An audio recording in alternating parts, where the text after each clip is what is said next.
जय हिंद दोस्तों, welcome to Kalyani physical academy. Kalyani physical academy तुम्हारे सुस्वागत জানাচ্ছে। যারা এসএসসি জিডি অর্থাৎ স্টাফ সিলেকশন কমিশনের মাধ্যমে জিডি কনস্টেবলের জন্য প্রতিবার যে নিয়োগ হচ্ছে, যারা রিটেন এক্সামে বসার পরে তোমরা অনেকেই পরীক্ষা দেওয়ার সঙ্গে সঙ্গে কাট আপ কত যাবে সেটা নিয়ে উদ্গ্রীব থাকো, কিন্তু আমি তোমাদের বন্ধু একটা জায়গায় ফোকাস করতে চাইছি।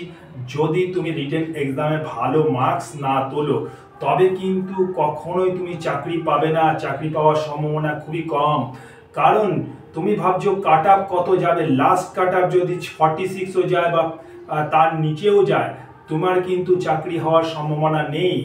কারণ হচ্ছে একটাই, সেটা হচ্ছে কম কাট আপ যদি চলে আসে তাহলে কিন্তু মাঠে অনেক ভিড় পড়ে যাবে এবং ফিজিক্যালের জন্য প্রচুর স্টুডেন্টকে কিন্তু মাঠে ডেকে নেবে। সেক্ষেত্রে কিন্তু কম্পিটিশনটা পরবর্তী ক্ষেত্রে আরও টাফ।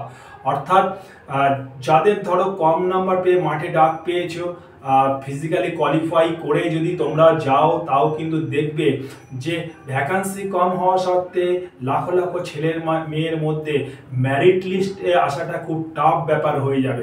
সুতরাং এই ক্ষেত্রে কিন্তু তোমরা যদি মনে করো যে রিটেন এক্সামিনেশনের তোমরা মার্কসটাকে বেশি রাখবে, উঁচুর দিকে রাখবে, কাট আপের দিকে চিন্তা না করে, তাহলে কিন্তু হিন্দি গ্রামারের প্রতি তোমাদের মনোযোগ সংযোগ করতে হবে। হিন্দি গ্রামার যদি তোমরা শিখতে পারো, হিন্দি গ্রামার এমন একটা সাবজেক্ট যেখানে মার্কস তোলার একটা সহজ উপায় আছে। বিশেষ করে ওয়েস্ট বেঙ্গলের ছেলে মেয়েদেরকে বলবো, তোমরা যে সমস্ত ব্যাকরণ পড়েছো বাংলায়, সেই সমস্ত ব্যাকরণগুলি হিন্দিতে করতে হবে।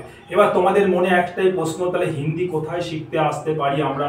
তোমরা আসতে পারো কল্যাণী ফিজিক্যাল একাডেমিতে। এখানে হিন্দিতে এমএ টিচার রয়েছে, যারা এসএসসি জিডির হিন্দি গ্রামারটাকে তোমাদেরকে প্রপারলি শেখাবে, ক্লাস নেবে। সুতরাং যদি মনে করো এসএসসি জিডিতে রিটেন এক্সামে ভালো নাম্বার ক্যারি করবে, নাম্বার তুলতে চাও, তাহলে কিন্তু আসতে হবে কল্যাণী ফিজিক্যাল একাডেমিতে। আশা করি ব্যাপারটা তোমরা বুঝতে পেরেছো। জয় হিন্দ, বন্দে মাতরম।